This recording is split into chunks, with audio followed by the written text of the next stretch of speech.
On assume, on assume. Alors, par contre, comme je vous disais, j'avais envie un peu de parler maintenant de BD et de comics parce que j'ai envie de diversifier mes lectures. Et donc, du coup, maintenant, vous aurez un petit peu plus de critiques BD comics et on va commencer ce soir parce que j'en ai plein déjà en réserve. Et comme j'ai fait quelques petits achats ou des trucs comme ça, je me suis dit c'est l'occasion. Donc, ce soir, on va mélanger. Puis comme là, j'ai deux livres de la médiathèque, autant vous montrer les livres. Donc, ça sera mieux. Je vais vous faire un petit sondage. Je vais vous montrer les livres. Donc il y aura. Attends, hop là. Il y en a quatre. Il y aura donc connexion. Voilà. Je vais vous l'écrire au fur et à mesure. Connexion. Ensuite, il y aura la main verte. Oh, lui, il est plus spécial, hein, j'avoue. Mais la main verte. Il va y avoir carbone et silicium. Parce que j'ai le livre, donc du coup, autant en parler. Donc carbone et silicium. Et il va y avoir tankers. Attention, tankers. Tankers.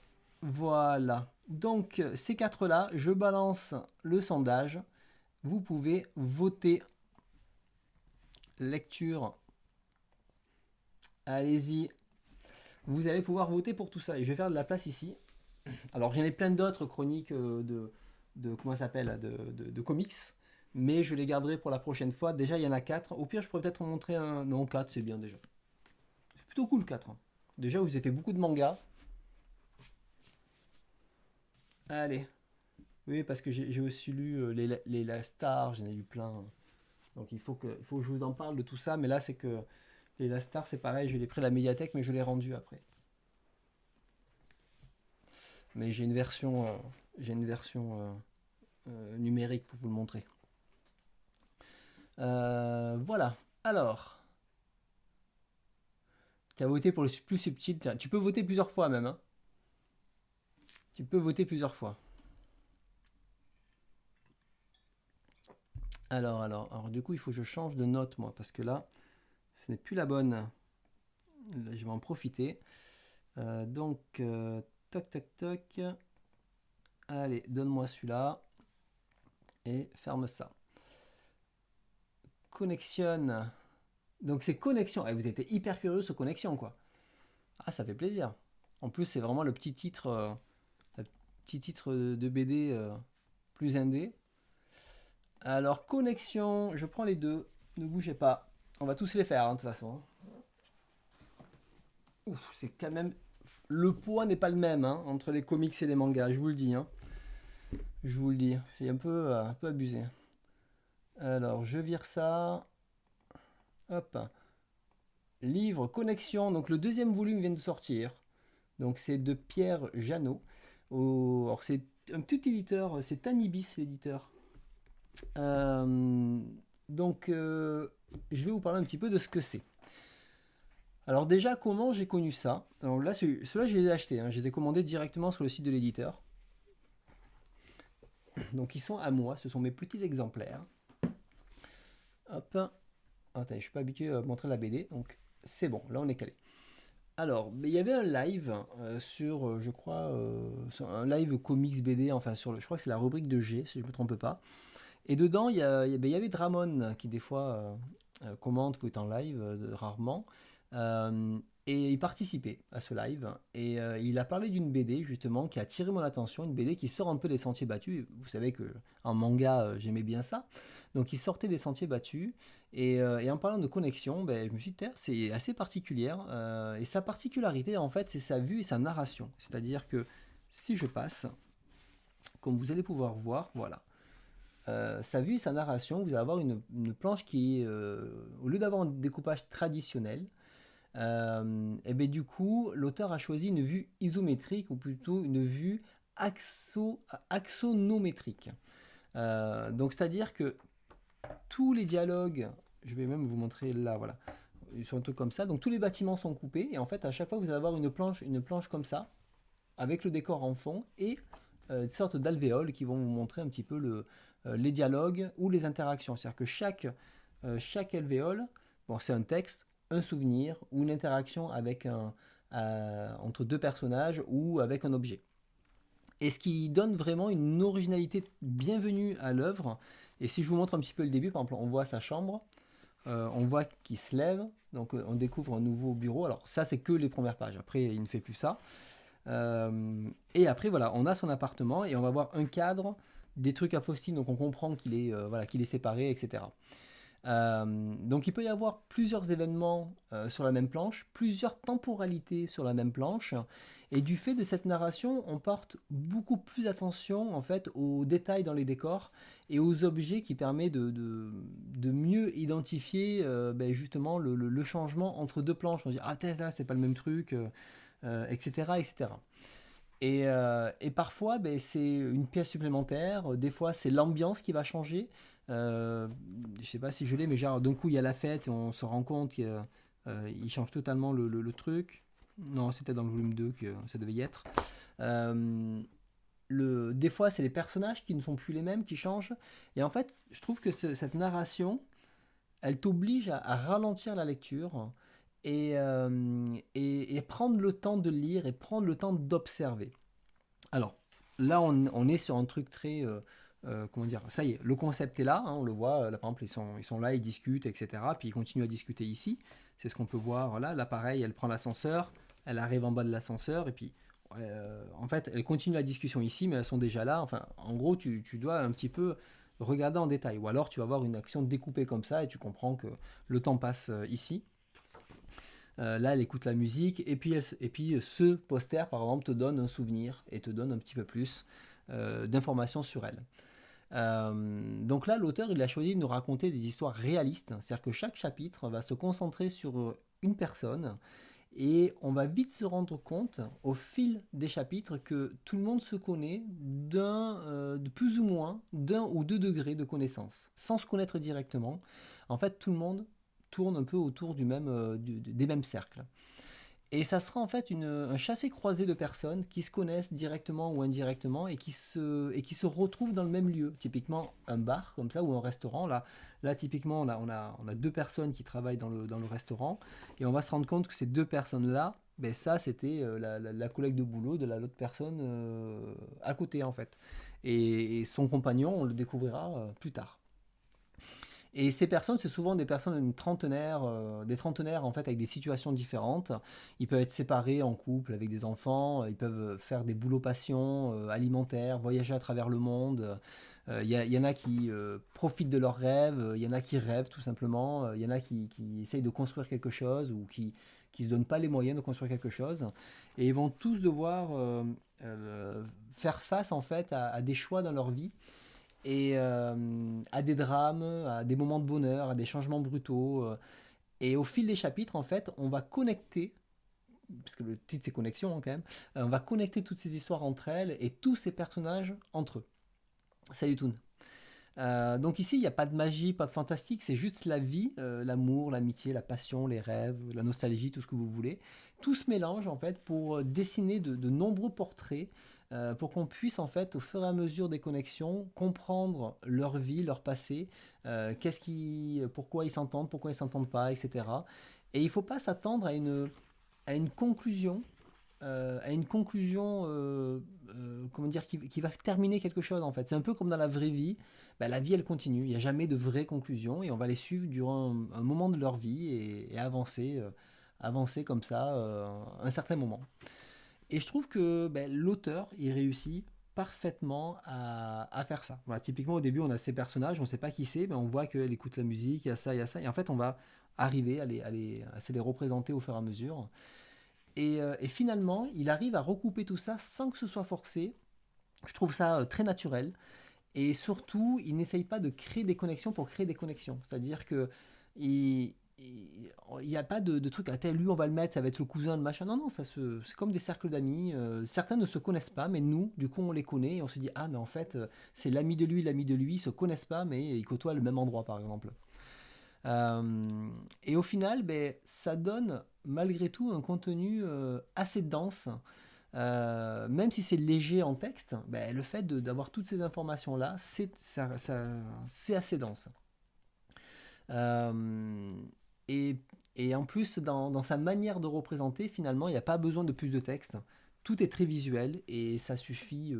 Le dessin suffit à lui-même. Alors, par exemple, là, le plan du métro, on va pouvoir suivre. Alors là, il n'est pas dans le métro, mais on va pouvoir suivre selon les routes, etc. Donc c'est une excellente surprise. Je suis très content d'avoir pu le lire. Donc avis aux amateurs qui justement cherchent une démarche artistique qui sort de l'ordinaire. Et je regrette pas mon achat. Alors c'est toujours pareil. C'est toujours dire, comment dire, c'est un indispensable. C'est toujours pareil. Ça c'est totalement propre à chacun. Je ne peux pas vous dire que c'est un indispensable, etc. Mais je trouve que la démarche, elle vaut vraiment le coup de découvrir ça et de lire rien que pour ça. Et je suis content d'avoir lu ça. Et effectivement, ça rappelle un petit peu le journal de naufragé dans le fait d'avoir une vue fixe et un découpage à l'intérieur. Et d'arriver à faire une histoire où tout se connecte, où tous ce personnage, on a envie de les suivre. Moi, j'étais à fond dedans en mode ah ouais, putain, il y a ça, je regarde. Un peu comme dans le journal de naufragé, ceux qui l'ont lu, ben on s'amuse à regarder les détails, on s'amuse à essayer de comprendre les liens entre les trucs, les pages. Mais là, c'est pareil avec les personnages, là où ils habitent, là ce qu'ils ont fait. Et il y a toute une bande finalement d'amis qui se connaissent indirectement et qui passent un très bon moment. Euh, donc voilà, donc je dis pas plus. Le volume 2, c'est la suite du volume 1. Il n'y a pas de. Voilà, avec des nouveaux personnages, enfin de nouvelles personnes qui met en avant, surtout. Euh, voilà, je dis pas plus. Non, après, j'ai pas plus à dire. Donc, un bon récit, concept hyper intéressant. C'est sûr que si on avait que des BD comme ça, bon, au bout d'un moment, ça tomberait peut-être un peu plus à plat. Mais le fait qu'il y en ait très peu, ben, il réussit très bien l'exercice et faire passer un bon moment. Moi, j'ai dévoré les deux bouquins. Ce que j'ai beaucoup aimé aussi, c'est que c'est tout bête, hein, mais vous voyez à l'arrière là, il a intégré les informations. Vous avez le code barre ici, vous avez le prix, vous avez les éditions, vous avez le CNL. Et on n'a pas un gros truc gâché par le côté standardisé des livres et tout. Et là, on a quelque chose, les SBN qui est là, planqué ici. Donc voilà, et je trouve que c'est très sympa d'avoir intégré les éléments légaux dans le dessin. Donc ça vaut 21 et 23 euros. Donc 44 euros les deux livres. Voilà. Allez, on continue. Nouveau sondage. Alors, il y avait Tankers, La Main Verte, Carbone, et je crois que c'est tout. Allez, on y va. Commencer le sondage. Je partage. Voilà, je sais pas, c'est là qui vont ça les tente d'acheter, de découvrir, de lire. N'hésitez pas à me le remonter. En tout cas, ouais, c'était une bonne série. Moi, je suis content de l'avoir lu, quoi. Alors, carbone et silicium, il est là. Et la main verte, il est où? La main verte, il est là. Et après, il y a Tankers. Hop. Du coup, il y aura 3 BD et un comics, quoi. Ah, ça se bat avec Carbone et Tankers. Bon, la main verte, je sais que c'est celui qui va le moins vous intéresser, mais elle est pas très longue, la chronique. Elle est pas très longue du tout. C'est un récit assez court, hein. Ça part sur carbone et silicium, là, hein. Je crois que je peux sortir mon gros bouquin, hein. Ah ouais, il y a beaucoup de votes pour carbone et silicium, donc allez.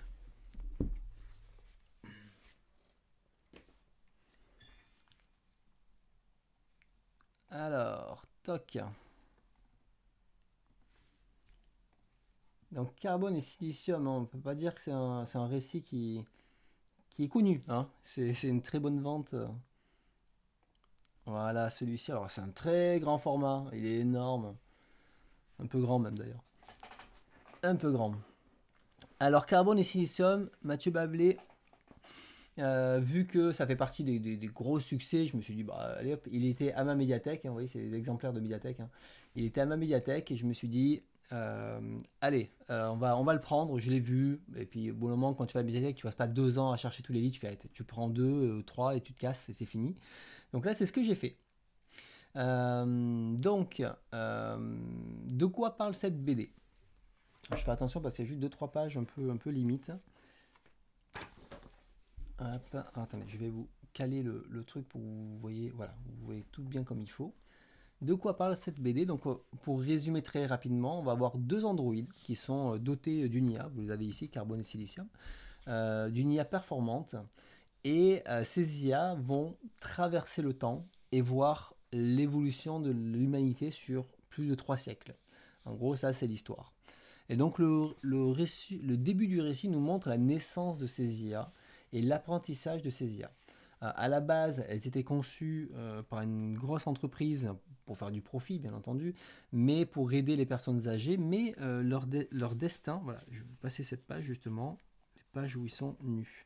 Euh, oui, oui, ils étaient censés aider les personnes âgées. Euh, et du coup, leur destin va vite changer.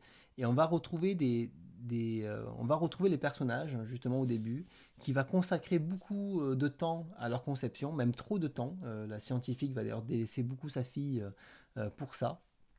Et des capitalistes, bien sûr, qui cherchent la rentabilité et le rendement de nouvelles gammes.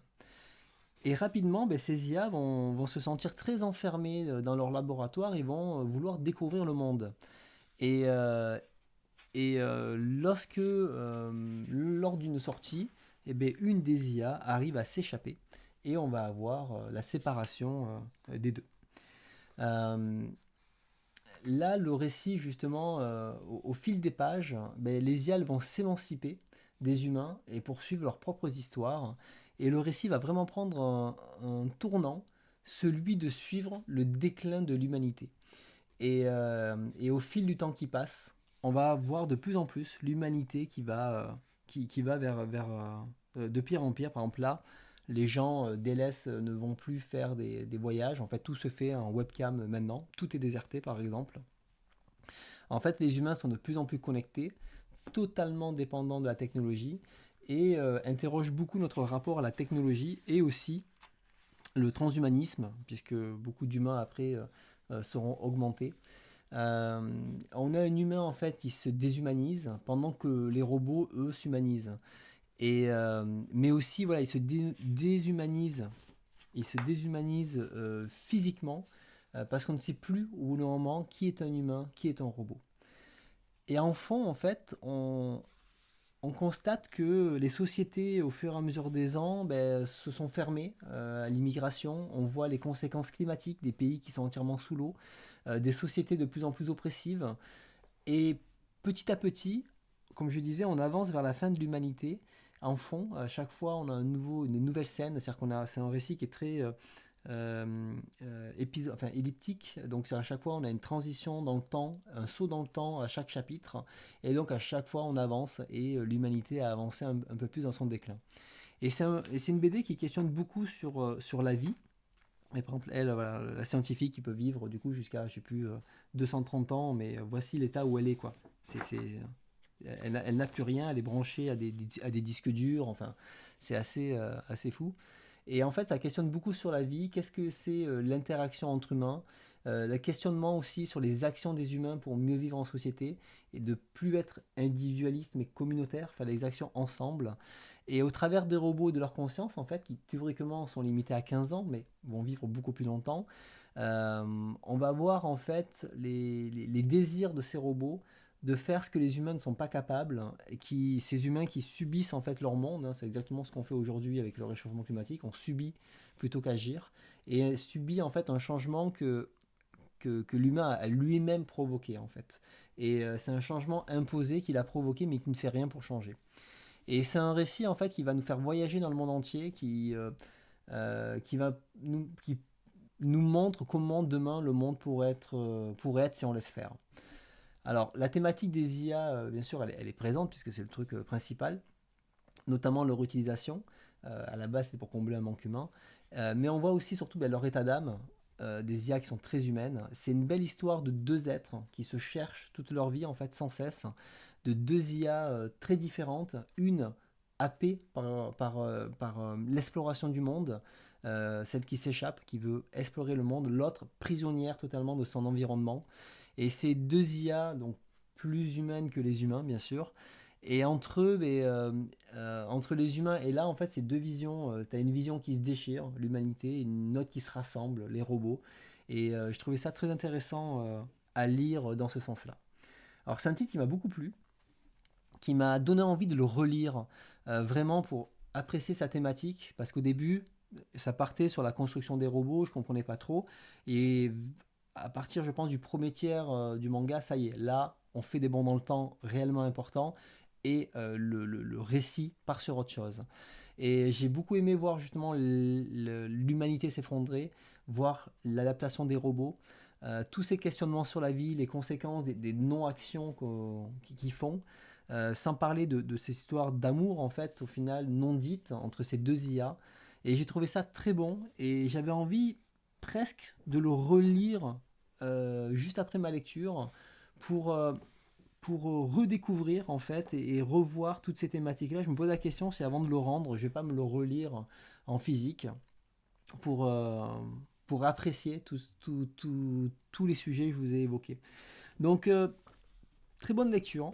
J'ai beaucoup apprécié et je pense que c'est le genre de lecture qu'on apprécie encore plus quand on le relit, quand on sait maintenant où ça mène, quand on sait maintenant ce que l'auteur veut nous dire. Et je trouvais ça hyper intéressant de confronter justement ce côté où l'IA qui est censée être une machine être froide et l'humain est censé être chaleureux finalement, tout est inversé. Et sans parler, bon, alors, les dessins les visages sont particuliers chez Bablé, mais la mise en couleur et le dessin de manière générale est superbe, notamment les zones où ils sont un peu une sorte d'intranet très spécial, ultra connecté. Je ne vais pas aller trop loin, enfin, après je vous montrer un peu vers la fin, mais on a quand même des superbes planches, et les couleurs, beaucoup de variations de couleurs. Et même eux, physiquement, ils évoluent, ils sont jamais identiques, hein, et ça j'ai beaucoup aimé quoi. Donc voilà, un récit que j'ai vraiment envie de relire. C'est le récit, la première fois que j'ai lu, je fais ok, ok, ok, parce que je savais pas où il m'amenait. Et après j'étais en mode, ah, tu y repenses, tu fais, ah ouais, mais en fait j'ai vraiment envie de le relire en fait. Voilà, donc pas plus à dire sur Carbone et Silicium, je peux que vous recommander de découvrir ça. C'est jamais assez grand. Si, les bibliothèques, il n'y a plus de place après. Donc ça donne envie, n'hésite pas. Wariba, je suis content de l'avoir lu et je trouve que c'est un bon récit, très bon récit. Je comprends qu'il a apprécié, qu'il ait aimé. Et pourtant, la thématique de l'IA, en fait, pas une thématique qui me fait kiffer plus que ça. On a tendance à faire un petit peu le même truc. Et là, il a essayé de proposer quelque chose de différent. Et c'est ça je trouve, qui est intéressant dedans. Voilà, et n'hésitez pas, la médiathèque, c'est quand même très très bien, quoi. Très très bien. La main verte. Allez, nouveau vote. Il en reste deux. Sondage Twitch. Je lance Tanker sous la main verte. Tatatin. Et après, il y en a quelqu'un qui m'a fait une recommandation. J'ai vu tout à l'heure, c'est jamais assez grand, ça donne envie. Ah, j'ai pas. Ah, voilà. Day Tripper. Écoute, je prends. Merde. Oups. Je prends ton truc. Day Tripper. Voilà. Je me suis totalement trompé dans mes commandes. Voilà, voilà. Donc c'est bien, ça vous donne envie de lire, je suis content. Et franchement, c'est des récits. Là, j'ai lu beaucoup de trucs BD comics. Je vous dirai ce que j'ai lu et que j'ai déjà fait des chroniques dessus. C'est ça qui est cool. Et en fait, en lisant tout ça, je me dis waouh, il y a un truc.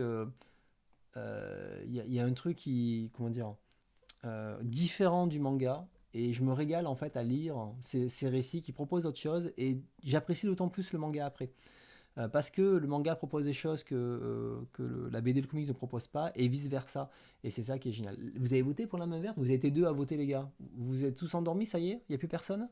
Il n'y a pas de souci, on fait la main verte et on finit par Tankers. Il n'y a pas de problème. Les gars, vous étiez deux à voter, là. Ça y est, je vous ai perdu, je fais plus de sondage, hein, si ça vous intéresse plus. Moi, il n'y a pas de souci. Hein. C'est pour vous, les sondages. C'est pour vous. Alors, la main verte, ça va aller assez vite. C'est beaucoup plus rapide, la main verte. Mais c'est bien que je vous le montre. Je vous le montre comme ça. Parce que pareil, hein, je l'ai pris, c'est chez Cornelius, je l'ai pris à la médiathèque. Alors, la main verte, il faut savoir que donc c'est de Nicole Clavelou et Edith Za. Donc surtout il parle surtout de Nicole Claveloux, hein. Et donc j'ai pris ce livre à la médiathèque, pareil, parce qu'il était cité à la grande expo du centre Pompidou. Donc j'ai vu la planche originale, celle-ci notamment. C'était assez intriguant et je me suis dit, mais euh, puisqu'elle est citée, je l'ai vu, hein, tu sais, juste en prenant les... Ah, je suis tombé dessus, ben, hop, je l'ai pris, j'ai dit, réfléchis pas, prends-le, tu vas découvrir. Donc, c'est une autrice qui a pu publier dans Métal Hurlant, qui avait créé aussi un magazine d'avant-garde féminine qui s'appelait A Nana dans les années 70, un magazine qui a été censuré, qui a été classé en pornographie parce qu'ils avaient fait un numéro spécial sur l'homosexualité, et le numéro d'avant spécial nazi, il était passé crème. Donc voilà. Et donc, ah, tu t'es endormi, ah, merci Boris, quoi. Voilà, je fais des lives longs et tu t'endors, quoi. Donc du coup, c'était quelqu'un en fait qui était trop avant-gardiste, même pour les mecs qui étaient avant-gardistes, en gros. C'est un peu ça. On retrouve un peu le côté de Tsurita chez Garo, quoi. Et donc, il y a un super texte au début qui nous explique justement tout son truc, donc hyper intéressant à lire. Donc, je vous le conseille. Hop. Et alors, visuellement, c'est assez particulier, vous allez voir. Et en fait, on a droit à plusieurs récits, dont La Main Verte, qui se passe en plusieurs chapitres. Et l'histoire commence avec une jeune femme qui adore, qui veut avoir la main verte, donc qui achète une plante qui parle d'ailleurs, et elle va même colorer sa main, ok, pour le truc. Et elle vit avec un oiseau totalement dépressif qui n'arrive pas à sortir de chez lui. Et suite à une jalousie entre l'oiseau et la plante, la plante va mourir et elle va se retrouver aspirée dans un autre monde, et un monde totalement surréaliste. Alors ça serait prétentieux de moi de vous donner un avis très éclairé sur cette BD, parce que c'est quand même quelque chose d'assez particulier. Mais j'ai trouvé ça assez incroyable. C'est-à-dire que j'ai pas compris la finalité du voyage. J'ai, mais juste pour le voyage, en fait, je trouvais que c'était hyper intéressant. On a l'impression d'être dans un rêve fantasmagorique, où la réalité la fiction se mélangent, le temps est distordu. Il faut juste en fait se laisser guider par le récit sans chercher la logique en soi. Donc il y a plusieurs trucs, moi il y a quelques... Voilà, ça par exemple, j'adore cette page-là. Euh, et donc, euh, il faut se laisser guider comme ça. Et graphiquement, elle utilise plusieurs méthodes, dont l'aérographe, d'où les fameuses... on voit les nuances de couleurs comme ça qu'elle fait. Et en fait, ils disent que l'aérographe ne sort clairement pas aussi bien en vrai, et je suis presque déçu d'avoir vu déjà les planches et j'ai pas le souvenir exact, et de revoir les planches après en vrai. J'ai vu mes photos c'est un mode, ça ressort pas comme la vraie planche, donc je me rappelle pas comment c'était. Et après, on a droit à des séries d'histoires courtes, des sortes de réécritures un petit peu absurdes de contes pour enfants, mais pour les grands. Et elle nous montre un panel de son talent graphique, et c'est trash, hein. Des fois, il y a un bébé mort qui crase, enfin, elle est très trash, là. Et elle nous montre son talent graphique, qui est assez incroyable en termes de finesse, on peut le voir. Moi, c'est ce chapitre-là qui m'a le plus impressionné. Vous voyez, une finesse incroyable dans ce qu'elle fait. Et, et donc c'est vraiment le titre qui est très déroutant, qui sort de sa zone de confort. Et c'est un titre que je suis très content d'avoir lu, j'ai beaucoup aimé. Et de montrer à quel point, à cette époque, c'était vraiment sans limite, quoi. Il n'y avait pas de limite dessus. Elle y allait, elle avait aucune limite. C'est génial de voir ça, quoi. Donc je suis content d'avoir lu à la médiathèque. Enfin, ça reste des livres qui sont assez onéreux, et il y a une centaine de pages. Ça reste des mangas de niche, en fait. En fait, c'est typiquement le genre d'œuvre où, si j'étais avancé dans la BD, c'est le genre d'œuvre que j'achèterais. Pour moi, c'est ce que j'achète dans le manga aujourd'hui, mais lié à la BD. Donc avant d'acheter ce genre d'œuvre, je vais déjà continuer à explorer la BD, et quand je vais commencer à creuser sur le truc, il y a peut-être des chances qu'un jour je me fasse une collection de ce genre de titres. Il y a plusieurs titres qui sont sortis chez Cornelius. Voilà, je vois, c'est ma médiathèque, il y en a d'autres. Mais en tout cas, celui-ci, voilà, c'est un des plus connus. Et je suis très content de l'avoir lu. Et je suis content en BD de lire autant des trucs alors, un peu plus grand public que des trucs beaucoup plus niche, hein, et de varier les deux. J'apprécie autant les deux. Parce que voilà, autant Carbone et Silicium, c'est beaucoup plus grand public, puisqu'il y a eu un beau succès commercial et critique. La main verte, déjà, c'est beaucoup plus restreint. Et Connexion, malgré tout, ben, ça reste plus d'auteur, je dirais, autant par la forme que par l'éditeur, etc. Voilà pour ça. Donc ça peut vous permettre de passer le pas et de connaître, c'est l'occasion. Vous allez découvrir aussi, je pense, on va découvrir, on va dire plutôt, parce que je découvre aussi des beaux trucs en BD. Parce qu'autant le manga, je vous ai fait découvrir des choses parce que j'avais déjà lu, autant la BD, on va découvrir des choses ensemble. Euh, donc, alors c'est un récit, c'est un livre assez court, il fait 120 pages, je crois. Non, il fait 100 pages, voilà. Donc, plus ça, plus ça. Et ça sur le truc, très difficile de trouver en numérique. Donc, du coup, c'est que médiathèque ou achat chez Cornelius. Et bien, écoute, c'est cool. Si en tout cas ça t'a donné envie, ça fait plaisir. Ça fait une petite vente de plus pour l'éditeur. On va finir par Tankers pour ce soir. Tankers, il est très grand aussi, Tankers. Donc, Tankers, des brutes pour du brut. Alors pourquoi j'ai acheté ça? Parce que je l'ai acheté. Celui, je l'ai acheté. Comme connexion, je l'ai acheté. Ça vaut 24 balles, je crois. Alors en fait, j'étais en visite chez un ami. Et en gros, un de ses libraires là-bas était un peu en difficulté.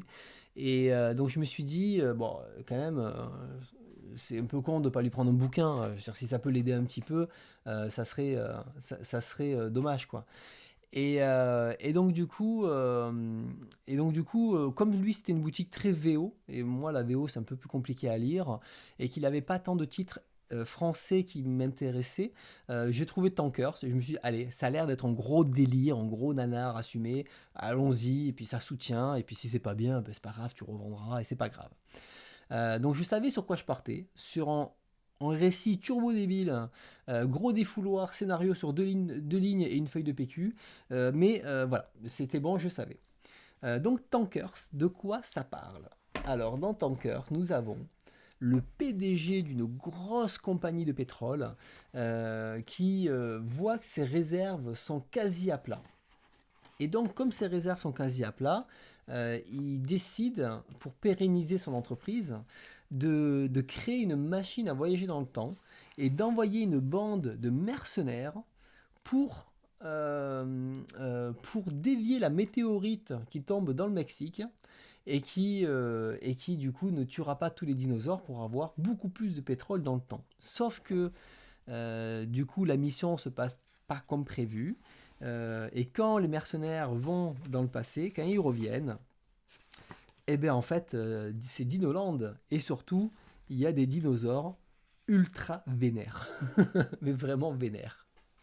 Et donc, vous allez avoir sur une bonne centaine de pages que fait le bouquin, c'est un gros défouloir de mercenaires armés jusqu'aux dents qui va défoncer du dinosaure, même un peu trop.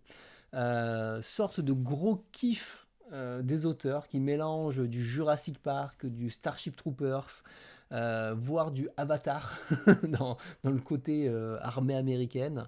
Ça défouraille gratuitement. C'est sanglant, c'est le kiff d'un gosse qui peut se raconter. En mode il a un dinosaure et un bonhomme, vas-y je te défonce, et dans sa tête c'est ça quoi.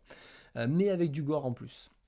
Alors, sans trop en dévoiler, comme je disais, le résultat attendu n'était pas là. Ils ont droit à des trucs ultra, ultra vénères, vous voyez, des giga dinosaures hyper, hyper vénères.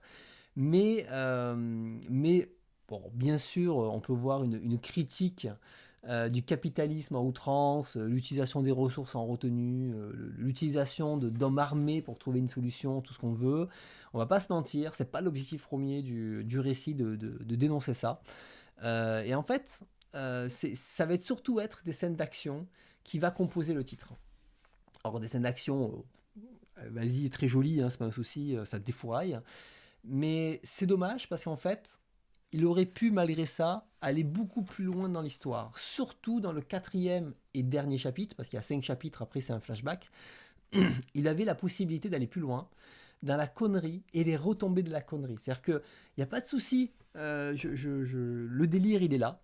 Mais en fait, sans trop dévoiler, euh, il aurait pu faire des sortes de boucles temporelles et il n'est pas allé jusqu'à là. Et c'est dommage parce qu'il aurait pu faire un truc mais totalement brainfucké et finalement on finit sur un chapitre flashback. Alors il y a une sorte de petite fin, mais on finit sur un chapitre flashback où on découvre comment il a construit son vaisseau et comment il a ce petit dinosaure là d'essai quoi. Donc même en sachant ce que c'était, bon, je l'avoue, j'en ressors un peu déçu. Vraiment, voilà, j'en ressors déçu. Ok, on peut me proposer un truc what the fuck, débilos, des scènes à outrance, c'est pas un souci, mais il faut quand même raconter quelque chose. Il faut m'apporter quand même un minimum d'histoire et de finalité, un petit message ou un truc absurde, mais avec une fin. Moi, franchement, un moment, parce qu'il y a des personnes qui se perdent et tout.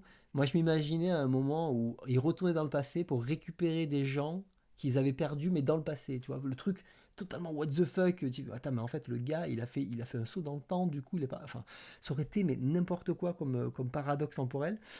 Et, euh, et en fait, ça finit finalement sur un truc un peu facile.